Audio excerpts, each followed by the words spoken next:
꽉 막힌 한일 관계 새해 들어서도 크게 달라지지 않고 있습니다. 신년 기자회견에서 문재인 대통령은 곤혹스럽다 이런 표현을 썼어요.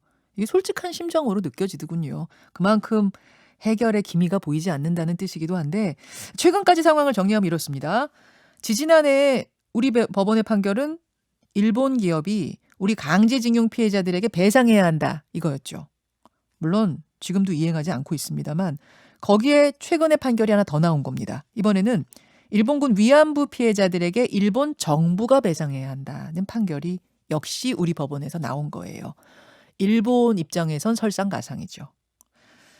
엊그제 일본의 모테기 외무상은 정기국회 개헌연설에서 독도는 일본 영토다라고 또다시 주장을 했습니다. 이 일본 외무상이 독도가 자기네 땅이라고 우기는 거는 2014년부터 8년째예요. 예, 정기국회 연설에서. 참 이런 상황에서 일본으로 떠나는 분이 있습니다. 강창일 신임 주일대사. 오늘 직접 만나보지요. 강창일 대사님 안녕하세요. 네, 안녕하세요. 예, 오래간만입니다. 예. 아이고 지금 이삿짐 막 싸고 계시다면서요. 예? 이삿짐 다 보냈어요. 보내셨어요?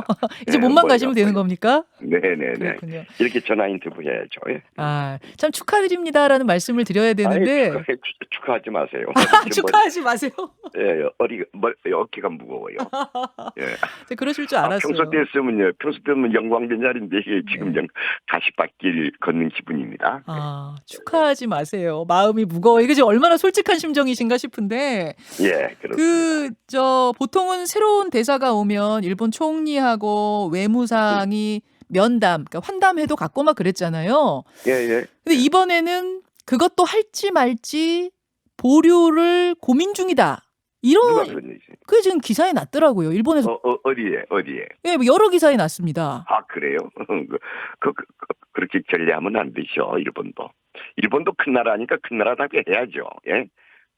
그건 뭐 그렇게 쫀쫀하게 합니까? 대사님 그러면은 지금 뭐 만나자 말자 아직 얘기 못 들으셨어요? 예, 못 들었어요. 아니 또 제가 가서 2주 동안 자가격리 중이에요. 그러시죠? 예, 자가격리 하셔야 돼요. 지금 좋은 메시지들을 갖고 가는데 안 만날 이유가 없잖아요. 일본에서도. 그죠? 예. 만날 거라고 일단 보시는 거고요. 당연히 만나야죠. 당연히 만나요. 쫀쫀하게 그러면 안 되죠. 당연히 만나야죠. 예. 지금 좋은 메시지를 들고 가는데 당연히 만나야죠 하셨어요. 예. 좋은 메시지라는 건 어떤 걸까요? 아니 이번에 대통령께서 많은 말씀했었잖아요. 또 저를 그 일본 대사로 임명한 것 자체가 한일 관계를 정상화시키고 싶다는 강력한 의지 아니겠습니까? 그렇죠. 제가 늘 주장해 왔거든요. 의원연맹 회장하면서. 맞아요. 예. 이런 나쁜 일이 불릴 때마다 정상화되어야 되는 게 양국 국민에게 이익이 되기 때문에 정상화돼야 됩니다. 그건 한국 정부에도 얘기를 했고요. 네. 일본 정부에도 국회의원 때 얘기를 했었어요. 예. 그래서 저를 이제 임명했는데 그 자체가 저는 좋은 메시지라고 생각을 하고요. 또 일본에서 많은 분들이 한일 관계 정상화되기를 원하고 있어요. 네. 그래서 그런데 너무 일본을 오해하지 마시길 바랍니다. 사실은 일본이 그렇게 쫀쫀한 나라가 아니라는 얘기예요. 저는 거꾸로. 그렇죠. 네? 그 말씀인 거예요. 그런 나라가 아니니까 안 만날 거라는 그런 건 생각도 말아라. 앞서서 기사 쓰지 말아라. 예, 그 매스컴에서 장난하는 거죠. 일본 매스컴이 장난하는 거군요. 예, 그렇게 쫀쫀한 나라 아니라는 그 얘기입니다. 우리 강창일 대사님 얘기는. 강창일 대사는 사실은 지금 말씀하신 것처럼 일본통입니다. 뭐 우리나라를 잘하는 거는 말할 것도 없고 일본도 너무나 잘하는 지일파이신데 지금 한일 관계가 수교 이래 최악이라는 데는 공감하세요? 예, 제가 늘 주장해왔죠. 최악이라고. 그 65년 이후에 1960년 국교 정상화 이후에 말이죠. 이 역사 문제, 독도 문제, 교과서 문제 때문에 늘 일이 많아왔어요. 그렇지만 경제나 안보 문제로까지 확산된 게 없었어요. 그런데 지난 몇 년 전부터 이 역사 문제 가지고 역사 갈등 이 문제 가지고서 이 지금 경제 안보 문제까지 그냥 전선이 확대돼 버렸어요. 옛날에는 사안대로 사안에 따라서 처리해 나갔는데 그래서 최악이 되어버렸죠. 최악이 돼 버렸죠. 이렇게 이제 최악이 된 걸 우리 거슬러 올라가 보면은 우리 대법원이 강제징용 피해자들에 대해서 일본 기업이 배상하라 이런 판결을 하자. 일본이 우리나라의 수출을 규제했어요. 그러자 우리나라에서는 일본 불매 운동이 대대적으로 벌어졌고. 요거 예. 도치시모야 종료 이 사건이 있죠. 그렇죠. 예. 일단 이 강제징용 배상 판결 문제는 좀 어떻게 해결 기미가 보입니까? 지금 얘기가 어떻게 진행되고 있나요? 여기 진행 구체적으로 되는 건 없고요. 없죠. 많은 전문가들, 일본의 전문가, 한국의 전문가들에 의해서 이게 좋고 바람직하지 않다 이런 차원에서 여러 가지 아이디어들이 나오고 있어요. 네.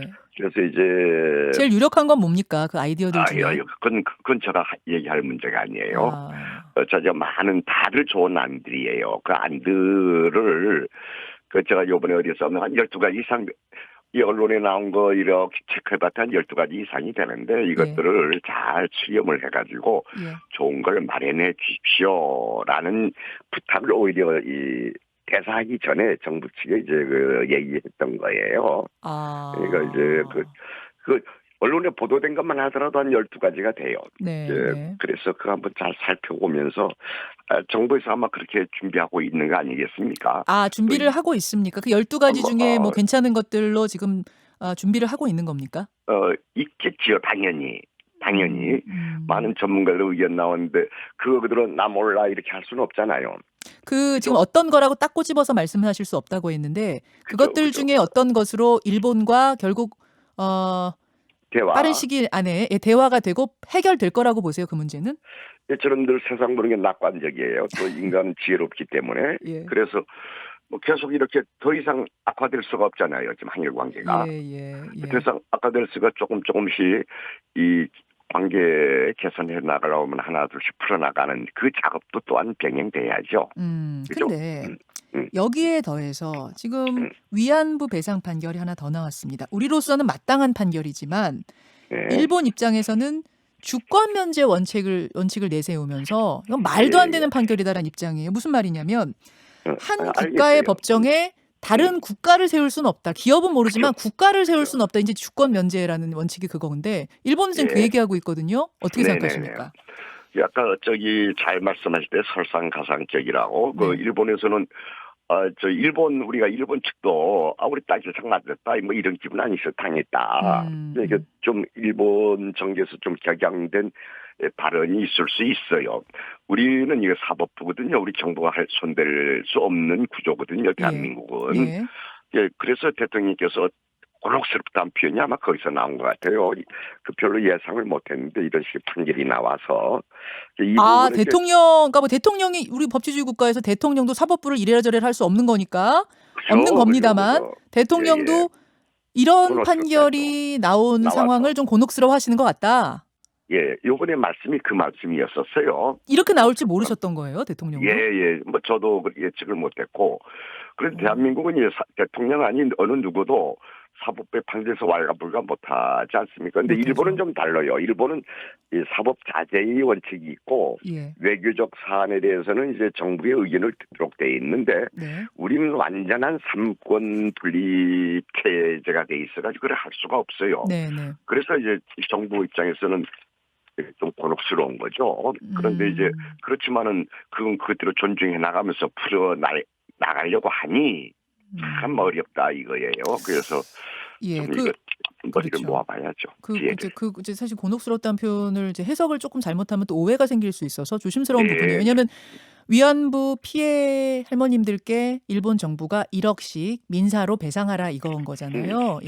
국가 차원에서 뭐 한일협정 이거 말고 민사로 1인당 1억씩 배상하라는 이 판결인데 이게 잘못됐다 이런 의미가 아니고 배상받지 그런 의미는 전혀 아니신 거죠. 그런 의미는 아니고 다만 상황이 꼬이게 된 건 맞으니까. 꼬인 거 맞죠. 거기에 대한 얘기신 거죠. 당연하죠. 정부 측 입장에서 꼬여버렸으니. 그거는 좀 정확히 하고. 그러면 이제 어떻게 풀 것인가? 일본에서는 주권 면제 원칙 얘기하면서 이거는 항소 가치도 없다, 항소 안 하겠다 이랬을 정도거든요. 어떻게 풀 수 있을까요? 일본에서는 혹자들에 의해서는 국제사법재판소에 가겠다 이런 얘기도 있고요. 한일협정 조항에 양국이 이런 문제 가지고 갈등이 있었을 때는 조정할 수 있다. 제3국의 조정을 맡길 수 있다. 이런 조항도 있고요. 또 지금 위안부 문제는 지금 시작이거든요. 시작이에요. 그 실제로 현금화라는 게 그 간단하지 않지 않습니까? 시간이 많이 걸리고 지금 시작이 지나지 않기 때문에 지금 뭐 단정적으로 이렇다 저렇다 얘기하는 건 좀 이상하지 않습니까? 그래서 일단 그 이전에 이제 강제동원 문제에 대해서 해법을 네. 찾아 나가야 되는데 이렇게 하면 좋을 것 같아요. 일본도 한국도 네. 이제 서로 역지사지적 차원에서 이제 왜 일본이 저러는지 또 왜 한국에서도 일본은 왜 저러는지 서로 어느 정도 이해할 수 있게 됐지 않습니까? 그러니까 서로의 원칙과 명분을 살리면서 네. 할 수 있는 제3의 길은 없는가? 이것을 이제 우리가 모색해야 돼야 된다 이것이요. 아, 제3의 길. 예. 아, 그러면 아까 이제 강장일 대사께서 무거운 짐을 가지고 내가 간다, 무거운 마음으로 간다 말씀하셨는데 머릿속에선 정말 여러 가지 방법들이 다 막 떠오르실 거예요. 그것이 바로 제3의 길인 겁니까? 예, 제3의 길이죠. 아니 새로운 음. 현재 나온 아이디어 중에서도 뭔가 대안이 나오면 그게 제3의 길이 되는 제3의 거죠. 길. 제3의 길이 구체적으로는 어떤 방법이 가능하다고 보세요? 그거는 이제 제가 결정할 문제가 아니고요. 한국 정부의 한 대사에 지나지 않지 않습니까? 한국 정부가 전체적으로 많은 의견을 수렴하면서 안을 하나 내놓고 그것을 저는 메신저 역할을 하게 되겠죠. 그죠? 메신저 역할이죠. 그렇죠. 네, 예. 대통령께서 스가 총리 만나서 진솔하게 이야기하고 싶다라고 그 신임장을 강창일 대사한테 전달하는 그날, 임명하는 그날 그런 말씀하셨다면서요. 예, 진솔하게 이야기하고 싶다. 두 가지가 있었는데 하나는 올림픽. 이래서 참 우리에게 주어진 대통령에 주어진 역할이 있으면 마다하지 않고 열심히 하겠다, 돕겠다, 성공 개최를 위해서 이 말씀도 있었고요. 그다음에 그 스가 총리님하고 진솔하게 이것저것 대화하고 싶다. 이건 공식적인 정상회담 제의가 아니고요. 저에게 개인적 차원에서 얘기됐던 부분이에요. 그만큼 의지가 강하다는 얘기죠. 그렇죠. 진솔 이게 너무 이게 길이 안 보이니까 지금 길이 안 보이니까 그렇죠. 진솔하게 뭔가 얘기하면 좀 소통을 통해서 길을 찾아보자라는 거였는데. 그죠. 우리 대통령 의지는 분명한데 일본에서도 오케이 할까요? 어떻게 보세요? 일본을 잘 아시는 분으로서. 조금 시간 일본도 결코 한일 관계 악화되는 게 일본 국가를 위해서 그렇게 바람직하지 않잖아요. 그죠? 옆 나라에서. 물론이죠. 또 손잡고 있는 부분이 많지 않습니까? 문화, 경제, 안보 문제. 또 미국이 바이든 정부도 들어섰지 않습니까? 삼국 한미일 삼국 공조 제재 이런 것 등등 해야 될 현안이 참 많이 있습니다. 이 현안을 푸는데 이제 얽혀 있는 이 부분도 이제 하나둘씩 풀어나가는 게 좋은 것이죠. 그래서 일본도 저는 조금 더 지금은 감정적으로 한국 문제에 대응할 게 아니고 좀 차분하게 이성적으로 좀 대응했으면 좋겠다. 제안하실 겁니까? 가시게 되면? 제안해야죠. 일본 분들께. 또 일본에서도. 아니, 정상회담이요. 정상회담. 그거는 이제 자연스럽게, 벌써 이제 전달이 됐잖아요. 제가 일본 기자분들, 외신 기자회견도 했을 때에 그런 얘기 다 해서 일본에 전달됐고요. 또 뵙게 되면은 인사하게 되면은 우리 대통령께서 참 이 총리님을 뵙고 싶어 하더라. 이 얘기 전달할 수가 있겠죠. 가서 스가 총리나 외무상 만나게 되면 스가 총리 만나면 그 자리에서 그 환담의 자리에서 정식으로 이야기하겠다. 우리 대통령이 진솔한 이야기 하고 싶어 하십니다. 이 얘기 하겠다는 말씀이시고요. 그죠. 자, 이야기를 좀 듣고 일본 측에서 지금 만날까 말까, 총리 면담할까 말까 지금 고민 중이라는 혹시라도 그렇게 하고 있다면 그걸 접었으면 좋겠습니다. 그렇게 일본이 그렇게 하겠어요. 그렇게 안 봅니다. 이번에 생각해 보세요. 이번에 이번 낭만표 전 대사께서 취임할 때에 외무성장도 안 만나주고 총리도 안 만났거든요. 그런데 우리는 거꾸로 도미다 대사 만나서 대통령께서 만나서 잘 가시라 고생하셨습니다. 이런 덕담도 나눴지 않습니까? 그 두 개 밖에서 볼 때 어느 게 좋은 거예요? 그럼요. 그죠? 쫀쫀하진 않을 거예요. 이번 쫀쫀하지 않습니다. 그렇게. 쫀쫀한 일도 그동안 많이 해가지고 사실 좀 그렇긴 한데. 알겠습니다. 매스컴에서 자꾸 부풀려서 그래요. 여기까지 말씀 듣겠습니다. 건강하게 잘 다녀오십시오. 고맙습니다. 네, 고맙습니다. 수고하세요. 강창일 신임 주일대사였습니다. 김현정의 뉴스쇼는 청취자 여러분의 참여로 이루어집니다. 트위터, 페이스북, 레인보우 게시판, 그리고 단문 50원, 장문 100원의 유료 문자 샵 1212, 우물정 1212 통해 참여하실 수 있습니다. 김현정의 뉴스쇼, 여러분과 함께 만듭니다.